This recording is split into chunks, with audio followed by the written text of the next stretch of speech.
마음이 되게 이렇게 좀 분주하네요. 이렇게 시간이 좀 그랬는데요. 지난주에 각 남전도회, 여전도회 총회를 잘 하셨죠? 보니까는 제 자리에 총회 결과를 제 자리에 올려놓으셨더라고요. 네, 행정전사님 자리에 안 올려놓으시고 누가 갖다 놓으셨는지 모르겠는데 보면서 총회를 잘 하신 것 같아요. 근데 올해 연령별로 조정이라는 그런 초유의 사태가 벌어졌습니다. 여러분들이 그냥 웃으실 수 있는데 제가 봤을 때는 이게 뭘 의미한다고 생각하세요? 무슨 말이냐면 올라갈 사람들은 많은 거예요. 그렇죠? 근데 밑에서 올라올 사람이 없는 거죠. 그러다 보니까 남전도회나 여전도회 운영하기 자체가 어렵다는 겁니다. 그 얘기잖아요. 맞죠? 이 사실은 뭐냐면 우리 교회가 초고령화가 되고 있다는 증거입니다. 그렇죠?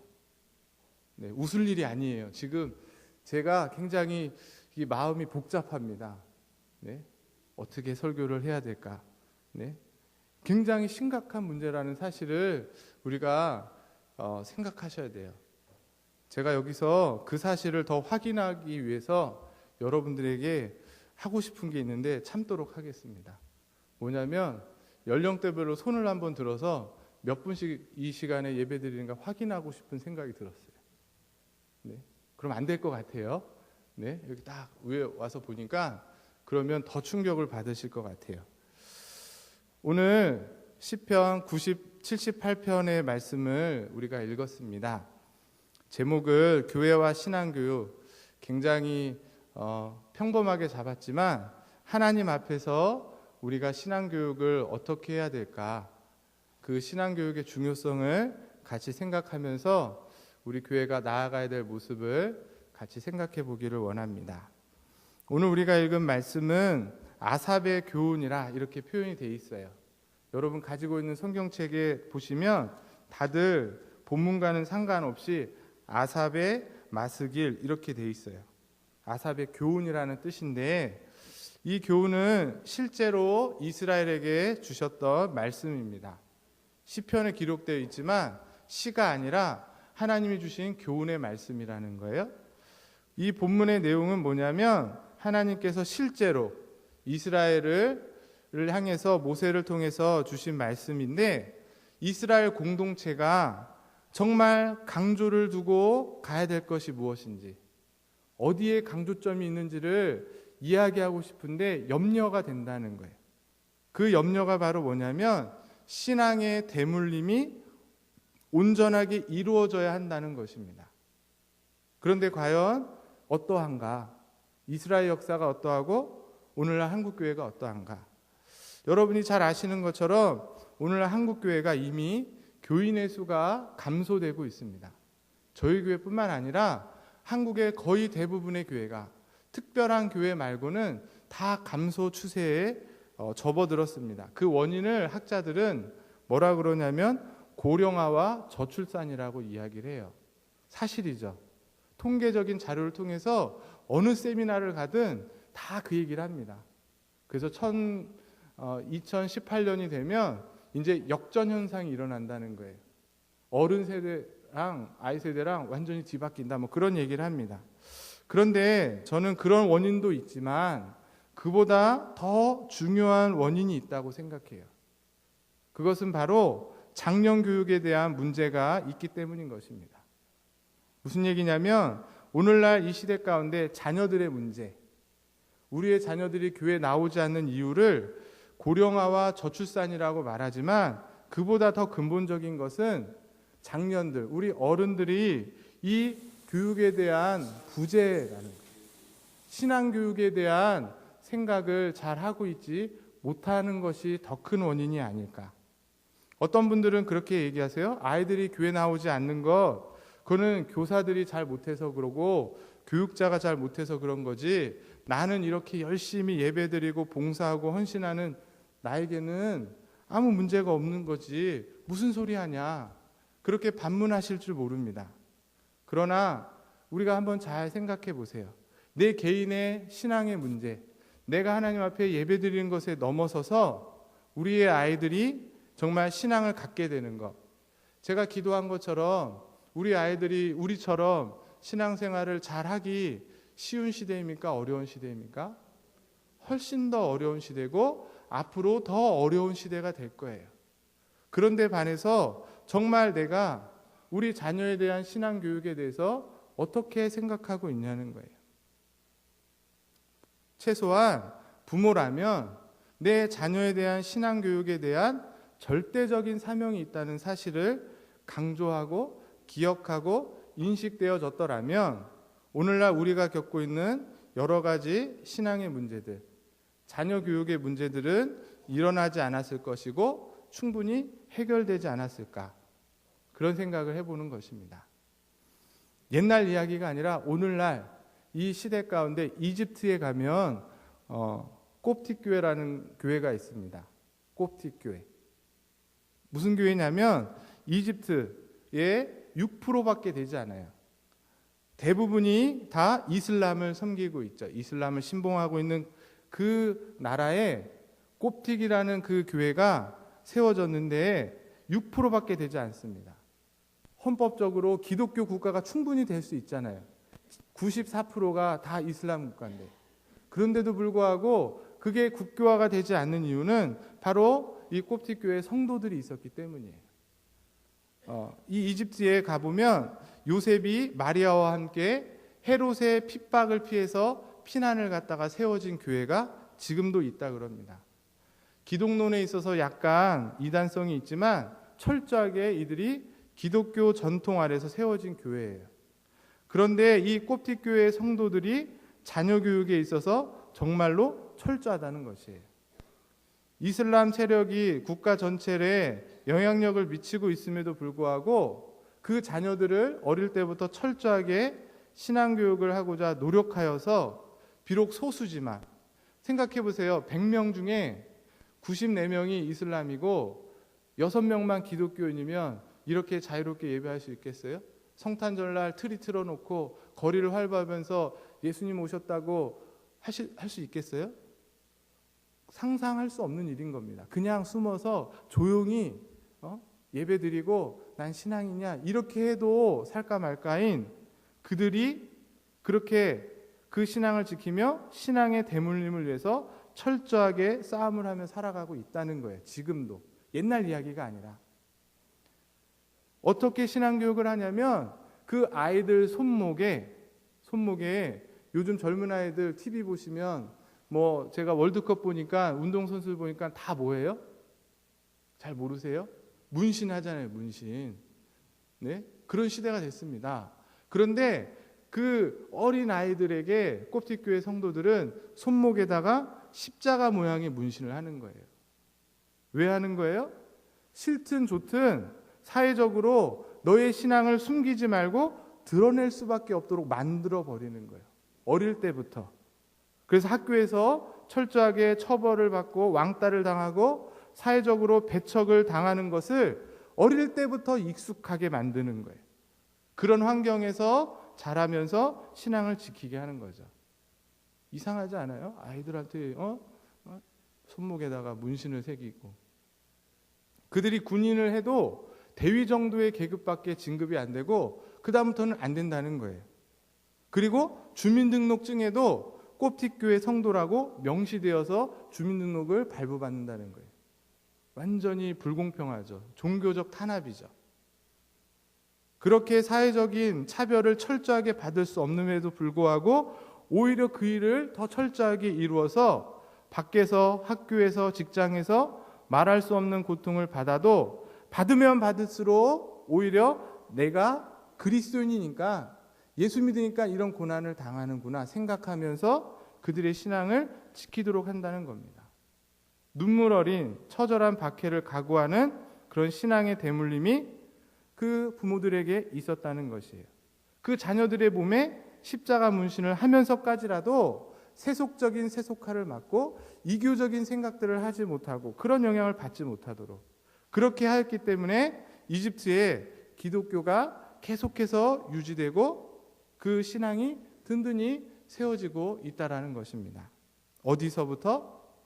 가정에서부터 부모들이 철저한 신앙교육을 할 때 이런 일들이 일어날 수 있었다는 것이에요. 그런데 오늘날 한국교회 상황은 어때요? 잘 보시면 원래 이 한국교회는 굉장히 특이한 교회입니다.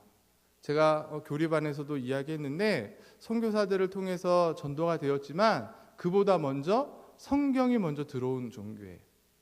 아시죠? 네, 대동강에서 순교하면서 성경을 던진 거예요. 그 성경이 강을 통해서 내려와 가지고 빨래하고 있던 아넥나들한테 보여지게 되고, 그것이 뭐지? 그때는 책이 없었으니까 이게 뭔가 하고 가져가서 봤더니 추울 때 바르면 너무 좋은 거죠. 문지방에 바르고 벽에 바르고 했던 게 뭐예요? 성경책이었어요. 성경책. 네? 그런 기독교의 출발이 한국교회였습니다. 그래서 그때만 하더라도 예수 믿는 건 뭐였어요? 이 꼽티교회 성도들처럼 고난과 핍박의 시작이었습니다. 머리 깎이고, 맞죠? 네? 학교 못 다니고, 네? 두들겨 맞고, 그럼에도 불구하고 자기 신앙을 지키고, 그러면서 자연스럽게 어른이 돼서 결혼을 하면 믿는 사람과 결혼해서 자식을 낳고 그 자식도 예수를 믿는 자로 키우는 그런 분위기였어요. 무슨 얘기예요? 내가 예수 믿으면 내 자녀도 자연스럽게 예수 믿는 그런 가정이 되었다는 거예요. 예전에는, 처음에는 마치 사도 바울이 복음을 전하다가 신라와 함께 감옥에 갇히죠. 그리고 그곳에서 찬송과 기도하는 가운데 착고가 풀립니다. 아시죠? 그리고 그 옥에 있던 사람들이 다 도망가는 것을 보고 간수가 자결하려고 해요. 그때 사도 바울이 뭐라 그럽니까? 죽지 말라고 얘기하면서 뭐라고 얘기해요? 아주 유명한 말인데, 주 예수를 믿으라.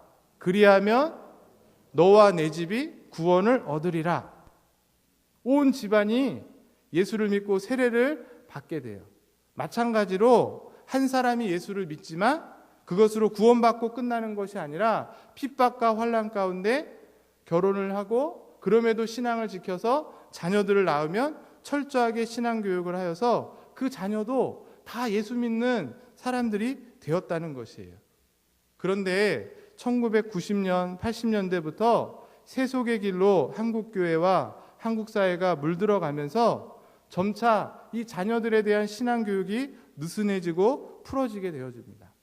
그리고 자녀들이 치열한 입시 경쟁과 학교 교육에 내몰리면서 가정 안에서도 신앙교육이 약화되고 교회 안에서도 신앙교육이 약해지게 됐죠. 그래서 시험 때 되면 중고등부 아이들이 교회를 안 나와요. 저희 교회뿐만 아니라 모든 교회가 그렇습니다. 출석률이 반타작이 되는 거예요. 30명 나오는 교회는 15명 나오고 500명 나오는 교회는 250명 나오고, 고3 되면 공부해야 된다고 시험 보고 좋은 결과면 그 다음 해부터 나오겠습니다. 이런 이야기를 초신자가 하는 게 아니라 직분이 있는 분들이 오셔서 하시는 거예요. 그래서 21세기가 되고 오늘날 이 시대에, 오늘날 현 시대에 어떻게 됐어요? 가정에서 신앙교육 뒷전이 되었습니다. 교회에서도 정말 아이들을 신앙으로 훈련하기보다는 어떻게 하면 부흥되고 성장할까 위주의 교육이 치달으면서 자연스럽게 고등학교 때까지는 교회를 출석하지만 그 이후에 대학생이 되면 신앙을 떠나는 일들이 생기는 거죠. 여러분이 착각하고 계셔요. 대학생이 돼서 신앙을 떠난 것이 아니라 그 전부터 이미 신앙은 떠나 있었고, 그것이 본격적으로 드러나는 것이 대학을 가고 직장을 가면서 그냥 눈에 보여진 것이에요. 부모님들이 생각할 때에는 그동안 교회 잘 다니고 예수를 잘 믿었던 아이가 갑자기 왜 저렇게 된지 모르겠다, 이렇게 생각하시면서 대학부에 뭐가 문제가 있는 게 아닌지, 그걸 맡았던 교육자가 문제가 있는 건지 그렇게 생각하지만, 여러분이 가정 안에서 어릴 때부터 신앙교육을 철저히 시키지 않으면 이미 초등학교 때부터, 중고등학교 때부터 그들 안에는 신앙이 없는 거예요. 교회는 나오고 있을 뿐이지. 부모가 처음에 아이를 출산하면서부터, 아니 저는 뱃속에 있을 때부터 철저하게 신앙교육을 시켜야 된다는 것입니다. 그렇죠. 가정 안에서부터 부모가 그렇게 시켜야 되는 거예요.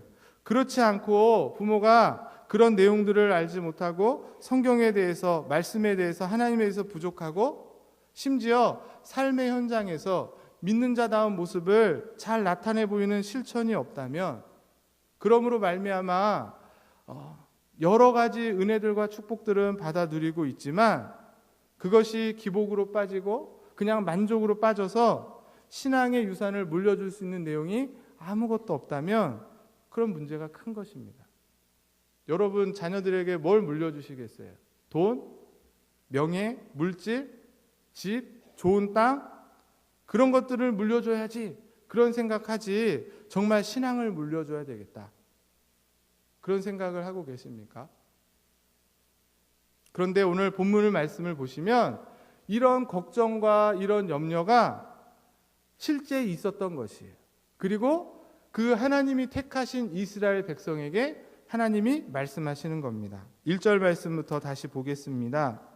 내 백성이여 내 율법을 들으며 내 입의 말에 귀를 기울일지어다. 내가 입을 열어 비유로 말하며 예로부터 감춰졌던 것을 드러내려 하니 이는 우리가 들어서 아는 바요 우리의 조상들이 우리에게 전한 바라. 이렇게 말하고 있습니다. 우리가 이것은 뭘 말하는 거예요? 예전부터 전해오던 하나님의 말씀, 율법, 그것을 그들의 자손에게 숨기지 아니하고 전할 것을 얘기하고 있어요. 4절이죠. 우리가 이를 그들의 자손에게 숨기지 아니하고 여호와의 영예와 그의 능력과 그의 행하신 기이한 사적을 누구에게? 후대에게 전하리라. 바로 교회의 사명이고 부모가 자녀들에게 물려줘야 될 신앙의 유산이 이거라는 것이에요. 교회가 힘써야 될 것, 후대들에게 그들의 믿는 바, 그들이 아는 바, 성경에서 말씀하신 그 하나님의 가르침을 그들의 삶 속에서 내가 신앙생활하면서 겪었던 그 하나님의 은혜들을 철저하게 가르치고 전해줄 수 있어야 된다는 것이에요. 이 신앙교육의 사명을 바로 모든 부모들이 깨닫고 그래서 그것을 가정에서 해야 된다는 거예요. 그것을 깨닫게 하기 위해서 교회가 이야기를 하는 거죠. 그리고 교회가 가정과 연대되어져야 되는 것입니다. 자녀들의 신앙교육의 책임이 누구에게 있을까요? 아직도 우리는 교회 학교 교사들이나 전도사님들이나 목사님들에게 있다고 생각하십니까? 나는 그냥 주일날 부서에 우리 아이 깨워서 밥 먹여서 옷 입혀서 들여보내주면 끝이고 나머지는 목사님이나 전도사님이나 선생님들이 다 하는 거냐는 거예요. 아니라는 것입니다. 자녀들의 신앙교육의 1차적인 책임은 가정에 있고 부모에게 있는 것이에요. 그리고 교회는 바로 부모들이 가정에서 자녀들을 철저하게 신앙교육할 수 있도록 돕는 역할을 하는 겁니다. 목사님들이 돕고 교사들이 돕고 교육부서가 돕고 정작 해야 될 일은 부모들이 해야 된다는 거예요. 이 생각을 여러분들이 바꾸지 않는 이상 우리의 신앙의 유산들이 자녀들에게 절대로 물려줄 수 없다라는 것이에요. 동의하세요? 가정에서 이미 부모가 기복신앙으로 살아가지 않고 세속적인 방법으로 살아가지 않고 오히려 자녀를 말씀 가운데 내가 철저하게 신앙교육을 시키겠다, 그렇게 결심하지 않는다면 결코 될 수 없는 것입니다. 오히려 나부터 하나님의 절대적인 주권을 인정하고 성경의 권위를 인정하면서 그 하나님 말씀에 순종하며 살아가겠다는 생각과 결단이 있어야 되고, 그 결단으로 끝나지 않고 자녀들과 함께 밥 먹고 여행 가고 목욕탕 가고 마트 가고 같이 생활하는 그 순간순간마다 일과 속에서 그런 이야기를 엄마가 할 수 있어야 되고, 그런 모습을 아빠가 보일 수 있어야 되고, 그런 선택을 하는 모습을 자녀들에게 보여줘야 된다는 거예요. 그냥 말로만 너 교회 나가라, 기도해라, 말씀 봐 한다고 하지 않습니다. 그런 모습을 내가 자녀들에게 보여줄 수 있어야 돼. 그것을 보여주지 못했기 때문에 오늘날 수많은 믿음의 가정들이 무너지고 있는 것입니다. 정말 죄송스럽지만 초신자들 가정이 무너지는 것이 아니라 목회자 가정의 자녀들이 무너지고 있고 장로님, 권사님, 안수지사님 자녀들이 교회를 떠나고 있는 것이에요. 정말 더 안타까운 것은 교회에서 열심히 봉사하는 집안일수록 오히려 이런 신앙의 유산이 잘 물려지고 있지 않는 너무도 불편한 진실이 교회 가운데, 오늘날 한국 교회 가운데 있는 것입니다. 5절을 보시겠습니다. 5절에 보시면 여호와께서 증거를 야곱에게 세우시며 법도를 이스라엘에게 정하시고 우리 조상들에게 명령하사 그들의 자손에게 알리라 하셨으니.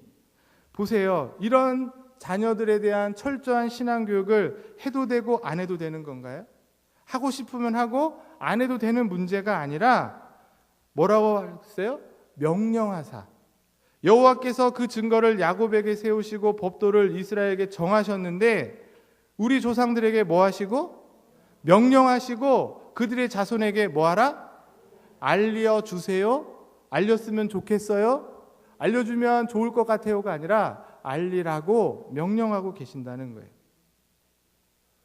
이 신앙의 유산을 물려주는 것은 이스라엘 모든 백성에게 행하신 하나님의 명령이었다는 거예요. 제사장들이나 선지자들만 하고 일반 성도들은 안 해도 되는 것이 아니라 모든 이스라엘 백성의 부모들이라면 그의 자녀들을 가정 안에서 이 신앙의 유산을 가르치고 알리는 것이 책임이고 계대적인 성격이라 해요. 대를 이어서 해야 될 가업처럼 우리의 신앙의 유산이 물려지는 것이 마치 가업처럼 되어야 된다는 거예요. 당대에 나만 잘 믿고 끝나는 것이 아니라 바로 나의 자녀들에게도 그 자녀들에게도 반드시 알리고 전하고 가르치고 지키고 행할 것을 지금 명령하고 계신다는 것입니다. 우리의 자녀들에게 이 예수 그리스도의 피 묻은 복음을 전하는 것에 있어서 어떻게 해야 된다는 거예요? 필사적으로 철저하게 해야 된다는 겁니다. 신앙 유산을 물려주기만 줄 수 있다면 바꿀 것은 바꾸고 버릴 것은 버리고 돌이킬 것은 돌이키고 오늘날 시대와 상황이 어떠하든지 어쩔 수 없고 어느 교회도 하고 누구도 하는데 그렇게 합리화하지 말고 죽을 각오를 다고 해서 필사의 각오로 반드시 이루어야 될 사명이다. 그렇게 말씀이 우리에게 주어지고 있다. 저는 그렇게 생각이 듭니다.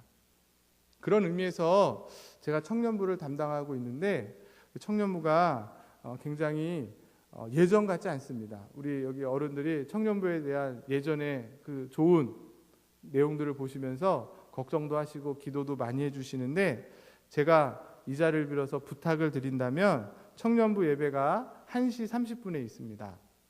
네, 12시 반부터 1시 반까지 순모임 하시고 또 우리 트리니티 들어가시는 분들은 또 들어가실 수밖에 없는데 그렇지 않은 분들 중에 조금 시간이 있고 여유가 있으신 분들은 청년부 예배를 위해서 기도해 주셨으면 좋겠고 특별히 청년부에 담당되어 있는 부모님들 20세부터 35세까지 미혼 남녀 네, 여기 해당되시는 분들 많으세요.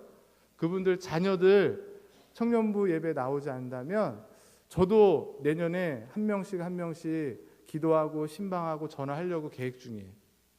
도와주세요. 그래서 그 자녀의 손을 꼭 잡고 저기 사회교육관 4층에 있습니다. 청년부실에 같이 오셔서 같이 예배 드려주시면 좋지 않을까. 안 되죠. 말하면 안 듣죠. 머리 다 컸는데 그렇다고 포기할 수 없잖아요. 포기하시겠습니까? 그러면 그냥 너는 너 마음대로 해라. 그러고 그냥 3시 예배 드리면서 만족하시겠습니까? 네? 이런 걸 가지고 기도하시는 거고요. 이런 거 가지고 금식하시고 이런 거 가지고 철회하시는 거예요. 맞죠? 내 자녀가 정말 내가 죽어도 이 가자제일교회에 나올 수 있을까 없을까 한번 철저하게 스스로 생각해 보시고 만약 그게 확신이 되지 않는다면 기도하세요. 네. 그리고 청년부 예배에 같이 손을 잡고 올라오셔서 집어넣고 잘 드려라, 그게 아니라 같이 예배 드려주세요. 말씀은 잘 듣고 있는지, 찬양은 잘 하고 있는지 체크하셔야 된다니까요. 여태까지 안 하셔서 이런 결과가 있는 거잖아요. 네, 우리 자녀들에게 어떻게 이 신앙의 대물림을 할 수 있을까? 우리가 구체적으로 무엇을 할 수 있을까? 오늘 본문을 보시면 6절부터 7절에 구체적인 말씀을 주고 계십니다. 6절 보시면 이는 그들로 후대 곧 태어날 자손에게 이를 알게 하고 그들을 일어나 그들의 자손에게 일러서 그들로 그들의 소망을 하나님께 두며 하나님께서 행하신 일을 잊지 아니하고 오직 그의 계명을 지켜서, 이렇게 말하고 있습니다. 그들의 후대 곧 태어날 자손에게 이를 알게 하고, 이렇게 말하고 있어요. 태어날 자손, 제가 얘기했죠? 뱃속에서부터 하나님이 어떤 분이시고 예수님이 나를 위해서 어떤 일을 하셨고 그래서 내가 어떤 존재로 태어나게 될 것인지를 태중에서부터 알게 가르치라, 그렇게 말하고 있습니다. 그래서 그들의 자손으로 끝나지 않고 그들이 다시 일어나서 그 다음 자손들에게도 가르치도록. 이 말은 쉽게 말하면 뭘 얘기하는 거예요? 한 세대로 끝나지 않고 다음 세대가 이어져서 주의 교훈의 사슬이 대대손손 이어가게 하라는 것이에요. 좀 더 쉽게 말하면 할아버지가 믿었던 믿음을 가졌다면 그 아들이, 그 딸이 하나님을 믿고 그 손자, 손녀까지도 하나님을 믿게 해야 된다. 마치 출애굽기 3장에 보면 하나님께서 모세에게 나타나시면서 모세가 이제 출애굽의 그 사명을 감당할 때 모세에게 나타나서 하나님이 자신을 뭐라고 설명한 줄 아세요? 나는 너희 조상의 하나님이니, 그 다음에 뭐라 그러냐면 아브라함의 하나님, 이삭의 하나님, 야곱의 하나님이라고 말하고 있어요. 너무 감격스럽지 않습니까? 이 말은 뭐예요? 할아버지의 하나님, 아들의 하나님, 손자의 하나님이 되셨다는 거예요. 그렇게 말씀한 것처럼 아버지, 아들, 손자에 이르기까지 동일하게 그 하나님을 고백하고 그 하나님을 믿을 수 있게 해야 된다는 것입니다. 이게 쉽습니까? 어렵습니까? 쉽지 않습니다. 네? 정말 어려운 일이 되었어요. 그럼 어떻게 해야 될까요? 그냥 가만히 손 놓고 있을 법이 아닌 것이죠.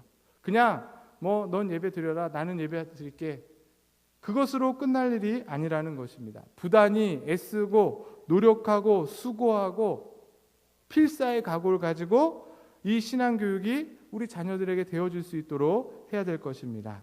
바라기는 우리 가자제일교회가 정말 오늘 말씀처럼 3대가 철저하게 동일한 하나님을 믿고 고백하는 그런 믿음의 가정, 신앙의 대물림이 철저하게 이루어지는 복된 가정이 될 수 있기를 진심으로 기원합니다. 그러면 이런 신앙교육의 목표가 어디 있을까? 그냥 교회 나와서 그냥 예배 드리는 것으로 끝나는 것인가? 오늘 본문 7절을 잘 보시면 우리의 신앙교육의 목표가 단지 교회 나오는 정도가 아니라 그것보다 훨씬 더 높은 곳에 있음을 명확하게 보여주고 있습니다. 7절을 제가 다시 한번 읽어드리면 그들로 그들의 소망을, 그 다음에 뭐라고 되어 있어요? 하나님께 두며 하나님께서 행하신 일을 잊지 아니하고 오직 그의 계명을 지키는 것까지. 첫 번째 신앙교육의 목표가 무엇이냐? 바로 우리의 소망을 누구에게 두는 것? 그렇게 믿습니까? 여러분의 소망이 정말 하나님 한 분이십니까? 잘 생각하고 대답하세요. 네? 정말 나의 소망, 우리 가문의 소망, 우리 교회의 소망이 정말 하나님 한 분이냐? 아니면 하나님도 소망이 되고 하나님과 함께 물질도 명예도 세상의 부귀영화도 나의 소망으로 두고 있지는 않으세요? 그런데 오늘 말씀은 우리의 소망은 오직 하나님만, 돈과 명예와 세상의 부귀영화, 인기를 누리는 것이 아니라 더 넓은 집, 좋은 차, 우리 자식이 잘 되는 것이 아니라 오직 하나님께만 나의 소망이 된다 라고 누가? 우리 자녀들이 말할 수 있을 때까지 가르쳐야 된다는 거예요. 그게 신앙교육의 목표라는 것입니다. 세상이 소망이 아니라 하나님께 소망을 두는 것을 부모가 자기 자녀들에게 어릴 때부터 철저히 가르쳐야 된다는 거예요. 창세전에 우리를 택하신 그 하나님의 기쁘신 뜻과 계획을 기억하고 기대하면서 하나님의 절대 주권 앞에 사는 삶이 무엇인지를 자녀들에게 우리가 보여줄 수 있어야 된다는 것이에요.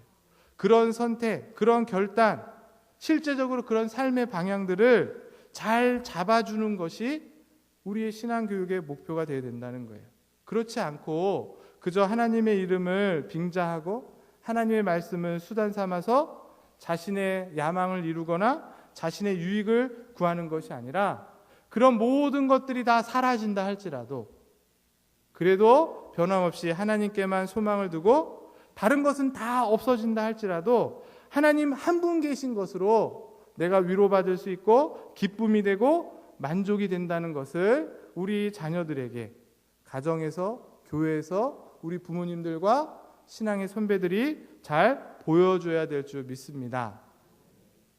그것이 바로 뭘 의미하는 거냐면 그렇게 하나님 앞에 소망을 왜 두어야 되냐면 그러므로 말미암아 하나님의 행하신 일들을 기억할 수 있기 때문인 거예요. 후반부에 그러죠. 네?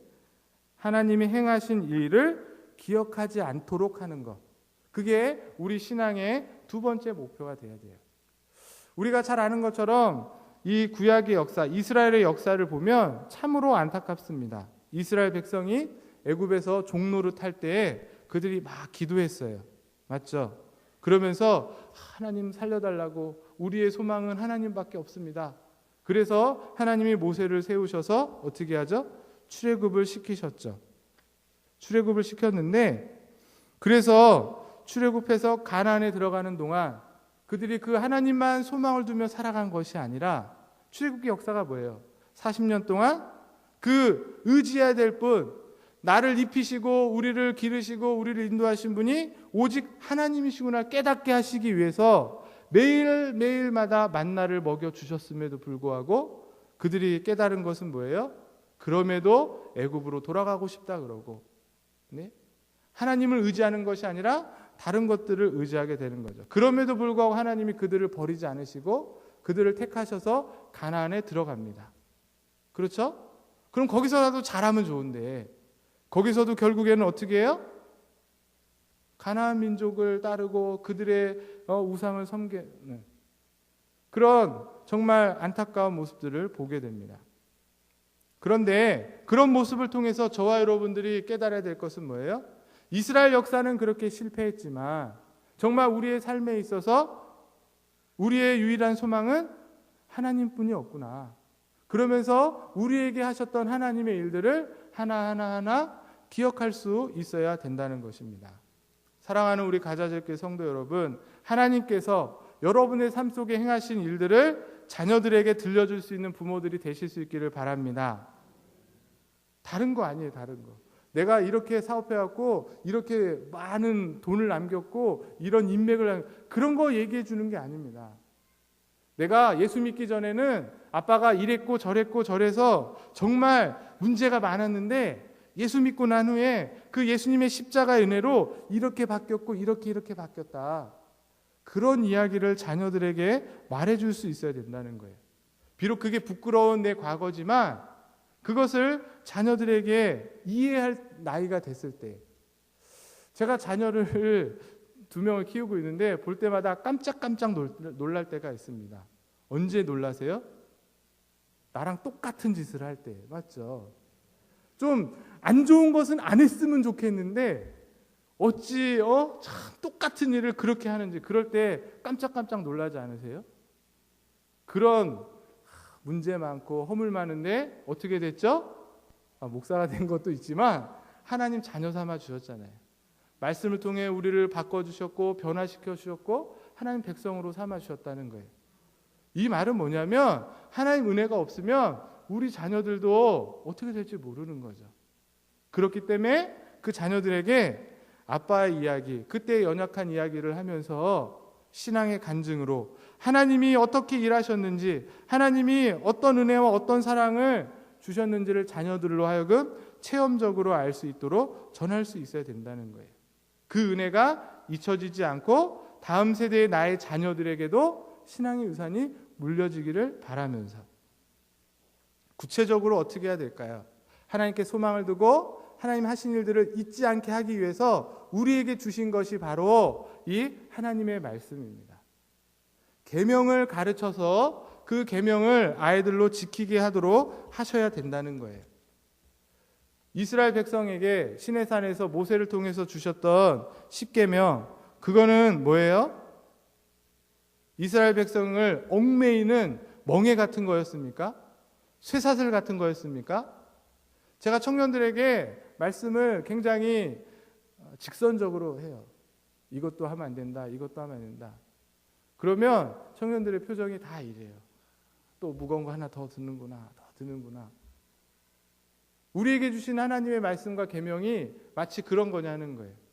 여러분 잘 생각해 보면 그 계명은, 그 십계명은 하나님 백성으로 하여금 하나님을 어떻게 구체적으로 사랑할지, 그리고 세상의 이웃을 어떻게 사랑해야 될지, 사랑의 법이고, 또 하나님 백성으로서 마땅히 해야 될 일들을 알므로 인해서 자유로운 법이라는 거예요.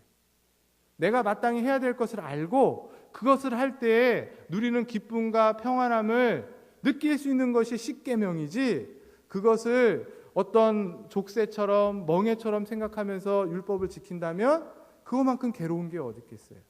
여러분 주일날 나오실 때 그런 마음으로 나오세요? 네? 십계명 지키면서 그런 마음으로 지키지 않잖아요.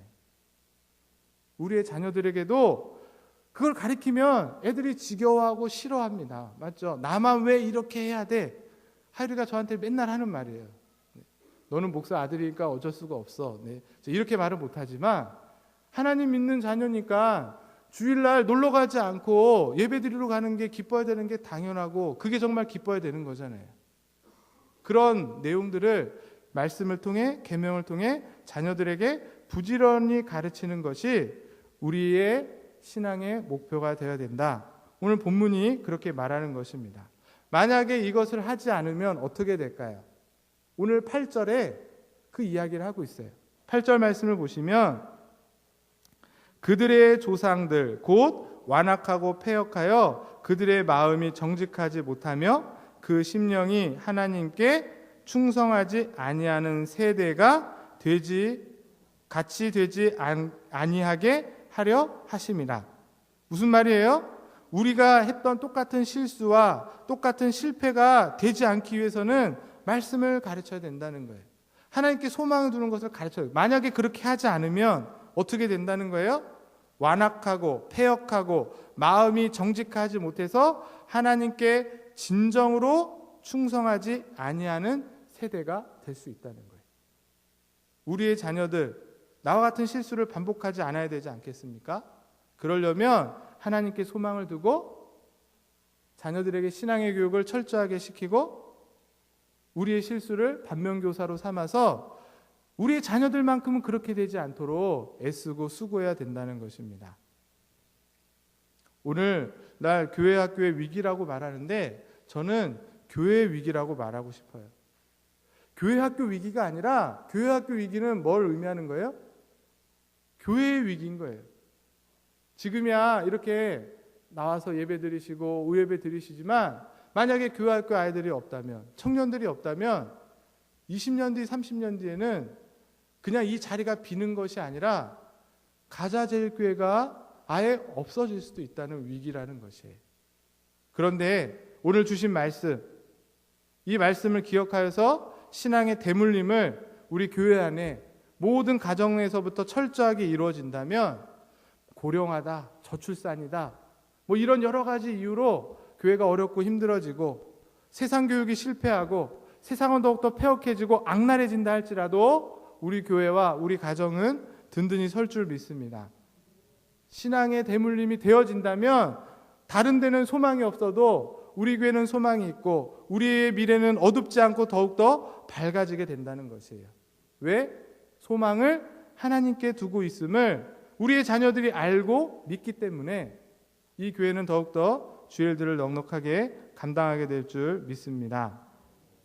그런 의미에서 제가 한 가지 당부의 말씀을 드리고 말씀을 마치고 싶은데, 이 일을 위해서 우리가 가정안에서 최선을 다해야 되겠지만 사실 우리의 힘으로 좀 부족하고 힘들 때가 있잖아요. 그럴 때 누구의 도움을 청하셔야 되는 거예요? 네, 교회의 도움을 청하는 거예요.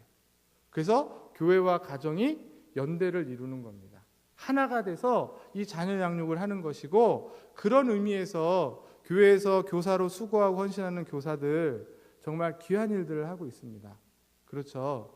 네, 보이지 않지만 여러분들이 10시 30분에 이곳에서 아름다운 오케스트라와 멋진 찬양대와 이 공간에서 화려하게 기쁘게 하나님께 영광 돌리며 예배드리는 그 순간, 교사들이 아침부터 일찍 나와서 밥도 못 먹으면서 와서 교육관에서 아이들 뛰어다니고 소리 지르고, 제가 유치부 설교를 2번 하고 있는데 쉽지 않습니다. 한마디만 하면 10마디가 막 나와요. 10마디가 막.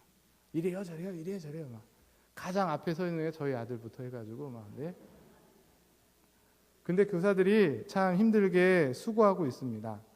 우리 장로님들 교사들 보실 때마다 이렇게 어깨 두들기시면서 격려해 주시고, 네, 우리 권사님들 기도하실 때 내 손주, 내 아들만을 위해서 기도하지 않고 우리 교회 학교를 위해서, 교사들을 위해서 기도해 주셨으면 좋겠고, 우리 안수 집사님들 교육부서에서 뭐 해달라고 하면 이게 뭐 한 6개월, 1년 지나도 안 될 때가 너무 많아요.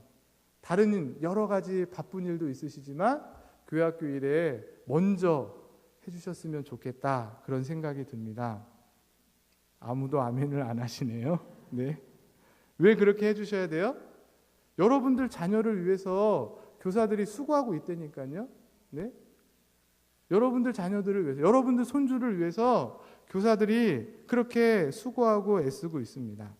그 사실을 기억하시면서, 네, 교사들을 위해서, 부서들을 위해서 여러분이 협조해 주시고 또 적극적으로 후원해 주시고 권면해 주시고 지지해 주셨으면 감사하겠습니다. 말씀을 마치겠습니다. 시간이 좀 지났는데, 시대가 어려우면 어려울수록 살아남기 위해서는 뭐가 필요할까? 세상을 따라가면 안 되고 오히려 기본으로 돌아가야 되지 않을까, 그런 생각이 듭니다. 교회가 세상 방법 따라가는 순간 끝이 나는 것이에요.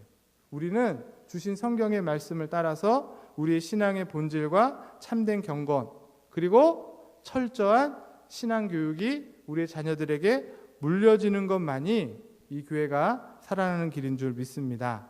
그럴 때에 우리 가자저육교의 미래, 한국교회의 미래가 점점 교인 수는 감소하고 신앙의 여건은 쉽지 않지만, 그럼에도 불구하고 우리 교회를 통해서 하나님께서 창세전에 구원하시기로 택하신 자들 한 명도 빠짐없이 구원해 주시는 은혜에 우리 교회가 쓰임받고 우리 가정이 쓰임받게 될 줄 믿습니다. 기도하겠습니다.